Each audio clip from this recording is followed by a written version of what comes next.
현대 사회에서 살아가다 보면 그 정보의 홍수 속에 완전히 막 압도당하거나 네, 정말 숨 막힐 때가 많죠. 뚜렷한 이유도 없이 어떤 알 수 없는 불안감을 느끼기도 하고요. 아니면 인간관계의 그 끊임없는 갈등 속에서 완전히 소모되고 있다고 느낄 때가 있잖아요. 아마 지금 이 순간에도 이어폰을 꽂은 채로 고개를 끄덕이시는 분들이 꽤 많으실 겁니다. 우리는 보통 이런 감정이나 껄끄러운 상황들을 내 삶에서 당장 지워버려야 할 성가신 존재로 생각하잖아요. 일종의 시스템 오류 정도로 취급하는 거죠. 두통이 오면 진통제를 먹고 바로 치워버리듯이 말이죠. 맞아요. 딱 그거예요. 그런데 만약 당신이 겪는 이 고통들이 단순히 없애버려야 할 대상이 아니라 오히려 당신 본인이 누구인지 어떻게 살아야 하는지 알려주는 아주 강력한 단서라면 어떨까요? 오, 정말 도발적인 접근이네요. 자, 이제 이 내용을 하나씩 풀어볼까요? 오늘의 심층탐구에서는 바로 이 질문의 밑바닥까지 파헤쳐보려고 합니다. 오늘 우리가 샅샅이 분해해볼 자료는 정신건강의학과 전문의이자 경영학 박사인 저자의 2020년부터 최신 2026년까지의 연구를 망라한 보고서입니다. 통합적 실존 분석으로서의 증상, 문제, 갈등, 철학이라는 아주 방대한 자료죠. 네, 맞습니다. 정신의학, 뇌과학, 심리학, 철학까지 다 아우르는 엄청난 내용이거든요. 인간의 고통을 증상, 문제, 갈등이라는 세 가지 칭의로 나누어서 분석하고 있어요. 보통 증상은 병원에서 다루고 삶의 문제는 철학이나 종교, 인간관계 갈등은 심리상담에서 따로따로 다루잖아요. 그렇죠. 영역이 아예 다르다고 생각하죠. 그런데 이 자료는 그 세 가지가 결국 우리의 삶이라는 하나의 거대한 존재 사건 속에서 유기적으로 얽혀 있다고 봅니다. 맞아요. 특히 처강에 이동식님의 도정신치료 개념을 인용하는 대목이 인상 깊었는데요. 진리라는 건 단순한 지식이 아니라 삶의 흙먼지 날리는 현장 속에서 온몸으로 부딪히며 체험되어야만 비로소 의미가 있다고 강하게 짚고 넘어가더라고요. 교과서적인 뜬구름 잡는 소리가 아니라 오늘 당장 당신이 겪는 출근길의 짜증이나 밤마다 잠 못 이루는 불안함 같은 진짜 현실의 이야기를 하자는 거죠. 좋습니다. 그럼 가장 밑바닥에 있는 첫 번째 층위부터 하나씩 벗겨보죠. 첫 번째는 바로 증상입니다. 우울증이나 불안장애, 강박증 같은 것들이죠. 네, 저는 보통 이런 걸 그냥 뇌에 어떤 화학물질 분비가 고장나서 생긴 병 정도로만 알았거든요. 대부분 그렇게 생각하시죠. 그런데 이 자료에서는 증상을 우리가 평소에는 마주하기 힘든 실제, 그 실제로 향하는 유일한 암호라고 표현하더라고요. 정신분석학자 프로이트나 철학자들의 비유를 들면서요. 우리가 우리의 마음을 다 통제하고 있다고 믿고 싶어 하지만 사실 그건 엄청난 착각입니다. 프로이트는 무의식을 인간 정신의 90% 이상을 차지하는 거대한 정원에 비유했죠. 아, 그리고 자아는 연약한 정원사에 불과하다고요? 네, 맞습니다. 심지어 철학자 니체는 이 무의식을 통제할 수 없는 괴물로 묘사했고 도스토옙스키는 악령이라고까지 불렀어요. 여기서 정말 흥미로운 점은 이런 철학적이고 문학적인 비유들이 현대 뇌과학을 통해 소름 돋을 정도로 정확하게 입증되고 있다는 겁니다. 철학자들의 그 은유가 뇌과학으로 증명되고 있다고요? 구체적으로 어떤 식인가요? 과거 철학자 칸트가 인간의 생각을 두 가지로 나눴습니다. 우리가 의식적으로 애써서 하는 생각하기와 내 의지와 상관없이 무의식에서 불쑥불쑥 떠오르는 생각나기죠. 생각하기와 생각나기, 어감이 확 다르네요. 현대 뇌과학은 이 통제할 수 없는 생각나기의 진원지를 뇌의 디폴트 모드 네트워크, 즉 DMN에서 찾았습니다.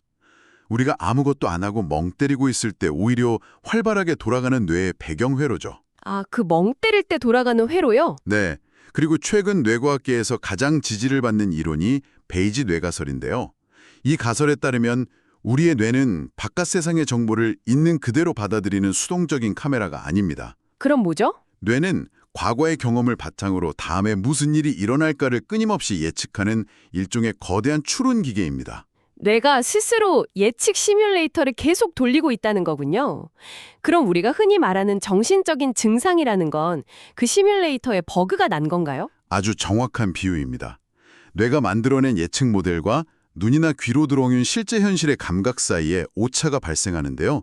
이걸 뇌과학에서는 예측 오류라고 부릅니다. 아, 예측 오류요? 최신 연구들은 우리가 겪는 우울이나 불안 같은 증상들이 바로 이 예측 오류가 너무 많이 쌓여서 뇌 처리 기능에 과부하가 걸렸을 때 나타나는 결과라고 설명합니다. 와, 증상을 단순히 병이 아니라 뇌의 예측 오차 누적으로 본다는 게 진짜 새롭네요.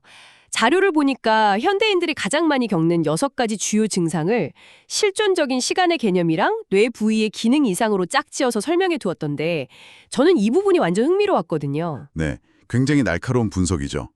첫 번째로 우울은 실존적으로 과거라는 시간에 갇혀버린 상태입니다. 이미 지나간 일에 대한 회한에 빠져서 못 빠져나오는 거군요. 그렇죠. 이때 뇌의 DMN 활성이 비정상적으로 치솟고 기억을 담당하는 해마가 쪼그라듭니다. 우리가 우울할 때 유독 하루가 안 가고 시간이 엄청 느리게 흐른다고 느끼잖아요. 네, 완전 멈춰일 멈췄죠. 그게 기분 탓이 아니라 실제로 뇌의 정보 처리 속도가 저하되어서 일어나는 물리적인 현상인 겁니다. 와, 진짜 신기하네요. 그럼 불안은 어떤가요? 불안은 시제가 좀 다르지 않나요? 불안은 철저하게 미래를 향해 있습니다.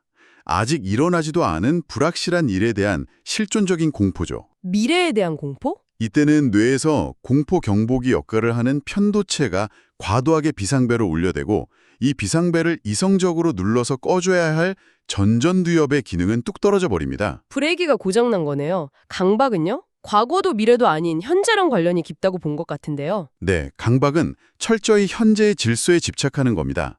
세상이 내 통제에서 벗어나는 걸 견디지 못해서 손을 수십 번씩 씻거나 물건 각을 맞추는 건데요. 이건 기저핵과 전전두엽 사이의 소통 회로에 문제가 생겼을 때 나타나는 현상입니다. 그렇군요. 그럼 공황장애는 어떨까요? 우울이나 불안하고는 느낌이 완전히 다르잖아요. 막 숨이 안 쉬어지고 심장이 터질 것 같아서 당장 죽을 것 같은 공포인데 이것도 뇌의 예측 오류랑 관련이 있나요? 공황은 아주 극단적인 찰나, 즉 소멸의 순간에 대한 공포입니다. 이건 생각의 영역이 아니라 생존의 영역이라서 뇌간이라는 아주 원초적인 부위에 자율신경계가 말 그대로 폭풍을 일으킵니다. 당장 죽을 것 같은 신체적 감각이 덮치는 거죠. 생존 비상사태가 걸린 거군요. 또 공포증도 있었죠. 네, 공포는 내면의 불안을 특정한 대상에 투영하는 겁니다.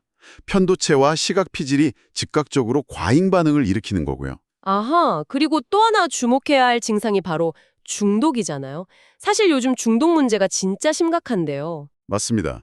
중독은 지금 여기 실제하는 고통을 잊기 위해 가상의 세계로 도망치는 행위입니다. 뇌의 측좌액에서 도파민 보상 체계가 통제불능 상태로 폭주하는 건데 보고서는 이를 자클라캉의 철학 용어를 빌려 주의상스라고 표현했습니다. 주의상스요. 말이 좀 어려운데 쉽게 말하면 어떤 건가요? 쾌락은 쾌락인데 너무 극단으로 치달아서 오히려 고통이 되어버린 쾌락을 뜻합니다. 새벽 3시까지 스마트폰으로 숏폼 영상을 멈추지 못하고 넘겨보는 상황을 떠올려 보세요. 그거 어젯밤 제 이야기 같은데요. 눈도 아프고 내일 출근 생각에 죄책감도 들고. 사실 영상이 그렇게 재밌지도 않은데 손가락을 멈출 수가 없잖아요. 도파민 루프에 갇혀서 고통스러운 쾌락을 반복하는 것, 그것이 바로 현대인들이 겪는 중독의 뇌과학적 실체이자 실존적 도피입니다. 와, 쇼폼 영상 비유를 들으니까 확 와닿네요. 뜨끔합니다. 그런데 자료를 보면 이런 우리의 불안이나 증상을 최근에 인공지능, 특히 챗GPT 같은 대규모 언어 모델의 현상과 연결짓는 대목이 있던데 이건 어떻게 이해해야 할까요? 이 부분이 정말 흥미로운 지점입니다. 라캉의 이론에 따르면 우리는 평소에 언어와 사회적 규칙으로 짜인 매끄러운 상징계 속에서 살아갑니다. 네, 상징계요. 그런데 갑자기 설명할 수 없는 불안이나 공포 같은 증상이 터져나올 때 그 매끄러운 세계에 금이 가면서 다듬어지지 않은 날 것의 실제계가 불쑥 튀어나온다고 보았죠. 그게 인간의 마음에서 일어나는 일인데 AI랑 무슨 상황이죠? 최근 신경과학과 AI 융합 연구들을 보면 AI가 아주 그럴듯하게 거짓말을 지어내는 환각 현상이 이 라캉의 구조와 너무나 닮아 있다는 겁니다. AI의 환각은 사실 언어 네트워크가 가진 구조적인 균열, 즉 데이터의 공백이 노출된 결과거든요. 아, 데이터의 공백. 인간의 무의식적 증상이 발현되는 수학적 메커니즘과 놀랍도록 유사한 거죠. 흥미롭네요. 그럼 우리가 요즘 AI한테 고민 상담도 많이 하고 마치 진짜 사람한테 위로받는 것처럼 느끼는 심리도 이거랑 관련이 깊겠네요. 그렇습니다. 정신분석에서는 그걸 전이라고 부릅니다.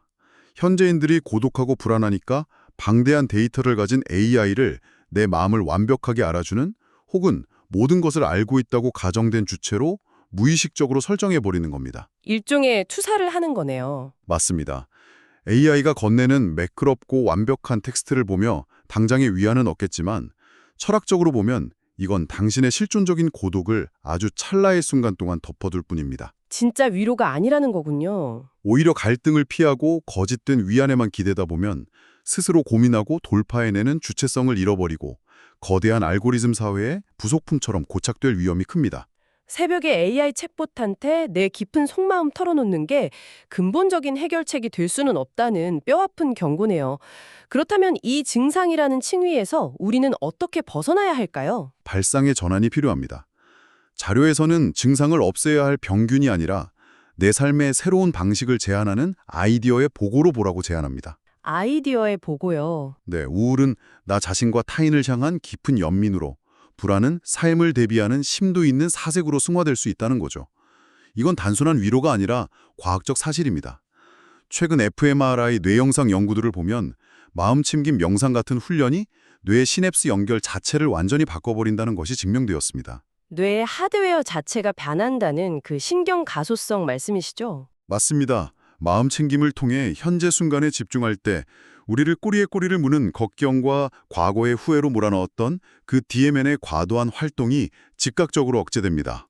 상처받은 나, 실패한 나라는 자아의 끈질긴 환상에서 객관적으로 벗어나게 해주는 메커니즘이 확인된 겁니다. 그러니까 증상이라는 건 결국 야, 너 지금 뭔가 잘못 살고 있어. 삶의 방식을 바꿔. 라고 내 뇌가 보내는 강력한 알람이라는 거네요.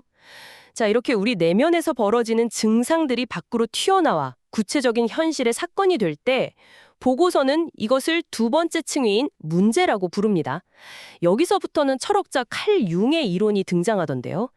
융은 인간의 삶을 전반기와 후반기로 나누었잖아요. 네, 융에 따르면 인생의 전반기는 내 자아를 튼튼하게 키워서 사회가 요구하는 가면, 즉 페르소나를 쓰고 세상에 적응하는 시기입니다. 반면 후반기는 그 가면을 벗어던지고 내면 깊숙이 숨겨져 있던 참된 자기, 셀프를 찾아 떠나는 개별화의 시기죠. 저는 이 융의 고전적인 이론을 21세기 스마트폰 시대에 맞춰서 해석한 대목이 진짜 무릎을 탁 치게 만들더라고요. 어떤 부분이 제일 흥미로우셨나요? 우리가 SNS에 올리는 그 필터 씌워진 화려한 프로필 사진들 있잖아요. 그게 바로 현대판 페르소나라는 거죠. 더 재밌는 건 최근에 유행하는 MBTI 검사에 대한 분석이었어요. 원래는 자기를 이해하려는 도구인데 사람들이 오히려 난 원래 T니까 공감 못해. 난 I니까 모임에 안 갈래 하면서 이 페르소나에 자신을 아예 가둬버린다고 경고하더라고요. 아주 예리한 통찰입니다. MBTI가 자신을 해반시키는 게 아니라 성장을 가로막는 족쇄가 된 거죠. 그리고 융이 말한 내면에 억압된 어두운 면인 그림자는 오늘날 익명성의 숨은 온라인상의 악플이나 디지털 혐오 발언으로 폭발하고 있습니다. 와, 진짜 그렇게 연결되네요. 아니마와 아니무스 같은 젠더 감수성 변화도 다루고 있고요. 네, 이 복잡하고 소란스러운 알고리즘과 타인의 시선 속에서 휩쓸리지 않고 온전한 자기 자신의 셀프를 찾아내는 것. 그것이 바로 현대인이 직면한 가장 거대한 문제 해결 과제입니다. 그런데 그 참된 자기를 찾는 게 갈수록 더 어려워지는 것 같아요. 유튜브만 켜도 내가 좋아할 만한 영상을 알아서 다 떠먹여 주잖아요. 이것을 더 큰 맥락과 연결해 보면 이 보고서가 철학자 하이데거의 게스테르, 즉 모라시움이라는 개념을 가져와 아주 무서운 경고를 던집니다. 현대의 거대 AI와 알고리즘은 단순히 편리한 도구가 아니라는 거죠. 그럼 뭐죠? 인간의 고유한 언어와 생각, 감정조차도 철저하게 계산해서 돈을 벌어들이는 데이터 자원으로 축소시켜버립니다. 최신 철학계에서는 이 현상을 인지적 식민주의라고 부릅니다. 인지적 식민주의요? 내 생각이나 인지가 누군가에게 지배당하고 있다는 뜻인가요? 비유하자면 그렇습니다. 이메일을 쓸 때 AI가 문장을 자동 완성해주고 음악 앱이 내 취향을 분석해서 플레이리스트를 짜주고 뉴스 알고리즘이 내가 볼 세상을 결정합니다. 너무 편리하죠? 저도 맨날 쓰는데 진짜 편하거든요. 하지만 계속 거기에 기대다 보면 우리는 내 스스로 선택하고 고민하는 능력을 잃어버립니다. 기술 기업들이 세팅해놓은 권리주의적 기본값에 갇혀서 스스로 생각한다고 믿지만 사실은 시스템이 예측한 대로 행동하는 식민지 백성처럼 전락할 수 있다는 철학적 경고입니다. 내 생각의 주도권마저 알고리즘에게 다 넘겨져 버렸다니 진짜 소름이 돋네요. 그럼 대체 어떻게 해야 이 함정에서 빠져나와서 우리 삶의 문제들을 주체적으로 해결할 수 있을까요? 자료에서는 이 문제에 대처하는 방식을 3단계로 나누어 설명합니다. 1단계는 가장 익숙한 문제 해결입니다. 원인을 찾아서 고치는 거죠. 인지행동치료처럼 삐뚤어진 생각을 교정하는 식입니다. 우리가 흔히 아는 방식이네요. 2단계는요? 2단계는 해결 중심입니다. 원인보다는 당신 내면에 이미 존재하는 회복 탄력성이나 긍정적인 자원 자체에 집중해서 힘을 기르는 방식이죠. 그런데 이 보고서가 진정으로 강조하는 가장 궁극적인 3단계는 바로 문제 와해입니다. 문제 해결이 아니라 와해요. 어떻게 다른 건가요? 문제를 물리쳐서 없애버리는 게 아니라 관점을 완전히 뒤집어서 그 문제가 더 이상 나에게 문제가 되지 않는 상태로 접어드는 겁니다. 관점을 바꾼다. 네, 물이 반컵 남았을 때 긍정이냐 부정이냐를 따지는 게 아니라 아예 컵의 전제 자체에 집착하지 않게 되는 불교의 해탈과도 비슷한 맥락입니다. 윌리엄 제임스가 말한 의식의 흐름에 자연스럽게 몸을 맡기는 상태죠. 아예 그 문제에 대한 집착 자체를 놓아버리는 거군요. 실제로 최신 심리치료 메타 분석 결과를 보면 오랫동안 굳어진 성격 문제를 해결하는 데 있어서 단순히 행동을 교정하는 것보다 세상을 바라보는 관점의 틀 자체를 부숴버리는 심리도식 치료가 훨씬 더 근본적이고 장기적인 효과를 낸다고 입증되었습니다. 그러니까 데이터로 계상해서 원인을 제거하려는 강박을 내려놓고 논리로 다 설명할 수 없는 인간 삶의 신비, 그 자체를 껴안을 때 비로소 문제가 와해된다는 뜻이군요. 자, 이렇게 내면의 증상, 개인의 문제를 거쳐서 이제 가장 뜨거운 마지막 3번째 층위, 갈등으로 넘어가 보겠습니다. 여기서부터 진짜 흥미로워지는데요. 철학자 사르트르가 남긴 아주 유명한 명언이 있죠. 타인은 지옥이다. 네, 우리는 타인과 부대낄 때 상상 이상의 엄청난 에너지를 씁니다. 눈치도 봐야 하고 내 의도와 다르게 오해도 받고 상처도 입죠. 그래서 요즘 사람들은 아예 이 지옥을 피해버리는 길을 택하고 있습니다. 인간관계를 아예 단절해버린다는 거군요. 네, 최근 발표된 전 세계적인 데이터들을 모아보면 상황이 아주 심각합니다. 전문가들은 이를 외로움의 유행병이라고 부르는데요. 미국 성인의 무려 54%가 심각한 고립감을 느끼고 있고 72%는 공동체 활동이 아예 없다고 합니다. 와, 절반 이상이요. 더 충격적인 건 이 만성적인 외로움과 고립이 연간 87만 명 이상의 사망과 직간접적으로 연관되어 있다는 통계입니다. 갈등을 피하려다 아예 생명력 자체가 시들어버리는 거죠. 외로움이 전염병처럼 사람을 죽이고 있다는 거네요. 그런데 밖에서 사람을 안 만나는 대신 사람들은 다들 SNS를 하루 종일 하잖아요. 거기서 연결되어 있다고 느끼지 않나요? 그게 바로 현대인들이 빠진 거대한 착각입니다. 사르트르가 말했던 타인의 시선이 디지털 시대에는 아주 기형적인 디지털 과배제, 즉 디지털 시선으로 변질되었습니다. 디지털 시선이요? 인스타그램에 멋진 사진을 올리고 좋아요가 몇 개 달렸는지 수시로 확인하는 그 순간 당신의 자아는 완전히 타자의 욕망과 평가에 질질 끌려가게 됩니다. 진짜 내 모습이 아니라 남들이 좋아할 만한 모습을 연기하려다 보니 내면의 갈등은 극한으로 치닫죠. 맞아요. 그런 가짜 시선들에 지쳐서 아예 모든 스위치를 끄고 방 안으로 숨어버리는 악순환이 일어나는 거군요. 그럼 이 지옥 같은 갈등의 굴레에서 어떻게 벗어나야 할까요? 그냥 산속으로 들어가서 자연인이 되어야 하나요? 흥미롭게도 해결책은 완전히 반대 방향이 있습니다. 이탈리아의 뉴스룸, 즉 기자들이 모여 일하는 공간을 대상으로 한 아주 흥미로운 관찰 연구가 있었습니다. 디지털 시대임에도 불구하고 갈등을 긍정적으로 풀고 신뢰를 회복하는 데 가장 결정적인 역할을 한 건 메신저 대화가 아니었습니다. 그럼 뭐였나요? 아주 짧은 순간이라도 직접 만나서 서로의 눈을 맞추는 물리적인 시선의 교환이었습니다. 모니터 뒤에 숨어서는 절대 진짜 갈등을 해결할 수 없다는 과학적 증거죠. 대면 접촉. 껄끄러워도 피하지 말고 마주보라는 거네요. 자료에 등장하는 이동식님의 도정신치료 관점도 이와 아주 비슷하더라고요. 우리가 인간관계에서 저 사람 때문에 진짜 미치겠어 라고 분노할 때 사실 그 갈등의 원인은 상대방이 아니라 내 마음속에 맺혀있는 응어리, 즉 애응지물이 투사된 거라는 설명이 너무 와닿았습니다. 맞습니다. 내 안의 컴플렉스나 상처가 상대방의 행동을 거울 삼아 비춰진 건데 우리는 계속 남 탓만 하고 피하려고만 하잖아요. 갈등을 무조건 피하는 건 결국 하이데거가 통찰했던 인간 존재의 가장 중요한 본질, 즉 세상 속에서 타인과 함께 존재함 자체를 포기하는 것과 같습니다. 그리고 여기서 아주 놀라운 뇌과학적 반전이 등장합니다. 반전이요? 또 뇌과학 이야기가 나오나요? 네, 우리는 갈등이 스트레스를 줘서 뇌를 망가뜨린다고 생각하지만 사실은 그 반대입니다. 우리가 피하고 싶은 갈등 상황에 직면하고 그 껄끄러운 역경을 어떻게든 극복해내려고 애쓰는 과정에서 우리 뇌는 뇌 유래 신경 영양인자, 이른바 BDNF라는 물질을 뿜어냅니다. BDNF요? 그게 어떤 역할을 하죠? 이건 뇌의 비료 같은 건데요. 이게 분비되면 뇌세포 사이의 연결망, 즉 시냅스, 가소성이 폭발적으로 증가합니다. 다시 말해 갈등과 마찰은 당신을 단순히 피곤하게 갉아먹는 소모전이 아니라는 겁니다. 그럼요. 당신의 뇌 구조와 인격이라는 하드웨어 자체를 문자 그대로 더 크고 단단하게 업그레이드 시켜주는 가장 확실한 생물학적 메커니즘인 겁니다. 와, 인간관계에서 부딪히고 상처받을 때마다 내 뇌가 지금 레벨업하고 있구나라고 생각하면 진짜 엄청난 위로가 되겠는데요. 자, 어느덧 이 길고 깊은 여정을 마무리할 시간이 다가왔네요. 오늘 우리는 방대한 보고서를 통해 3가지 핵심 층위를 여행했습니다. 첫째, 뇌의 예측 오류로 생겨나 당신을 괴롭히는 증상은 사실 내 안에 진짜 실제로 안내하는 소중한 단서입니다. 네. 둘째, 삶의 구체적인 문제들은 알고리즘이 들이미는 정답을 거부하고 인간만의 신비를 찾아가는 주체적인 과정이죠.